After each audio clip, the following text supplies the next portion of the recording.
નમસ્કાર મિત્રો, મારી રાધે કૃષ્ણ ઓફિશિયલ ચેનલમાં આપનું સ્વાગત છે। ચાલો મિત્રો, તો આજે આપણે વાત કરીશું યુટ્યુબ વિશે।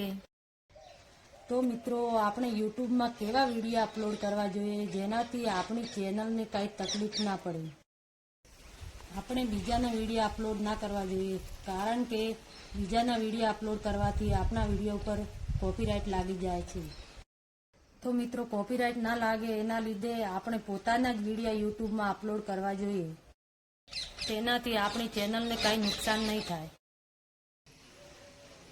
કારણ કે હું તમને એટલા માટે કહું છું કે મેં બીજાના વિડીયો અપલોડ કરીને બહુ મોટી ભૂલ કરી હતી, એટલા માટે તમે આવી ભૂલ ના કરતા। જેવા તમને યોગ્ય લાગે એવા વિડીયો બનાવો, પણ પોતાના વિડીયો બનાવો। તો મિત્રો, હું એટલા માટે તમને કહું છું કે મારે એકવાર આ પ્રોબ્લેમ થઈ ગયો છે। તમને આ પ્રોબ્લેમ ના થાય એટલા માટે સાવચેત કરું છું, કેમ કે મારી ચેનલમાં મારી એક ભૂલના કારણે મારો વોચ ટાઈમ પૂરો થઈ ગયો હતો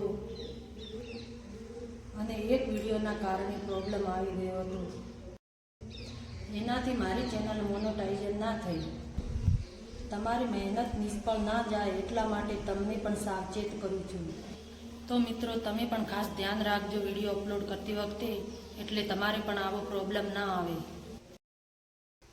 તો હા મિત્રો, તમે પણ એક યુટ્યુબમાં નવી ચેનલ બનાવો અને રોજ નવા વિડીયો અપલોડ કરો, જેથી કરીને તમે પણ એક સારા યુટ્યુબર બની શકો। હા મિત્રો, તો પહેલાં તમે વિડીયો અપલોડ કરશો તો તેમાં વ્યૂઝ ઓછા આવશે।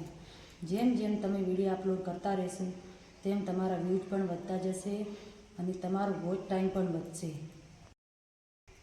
અને જેમ વ્યૂઝ વધશે તેમ તમારો વોચ ટાઈમ પણ વધશે, અને વોચ ટાઈમ વધશે એટલે તમારી ચેનલ પણ જલ્દીથી મોનેટાઇઝ થઈ જશે। વિડીયો ગમ્યો હોય તો લાઈક કરો અને શેર કરો અને ચેનલને સબસ્ક્રાઈબ કરવાનું ના ભૂલતા। તો મિત્રો, હવે મળશું બીજા વિડીયોમાં।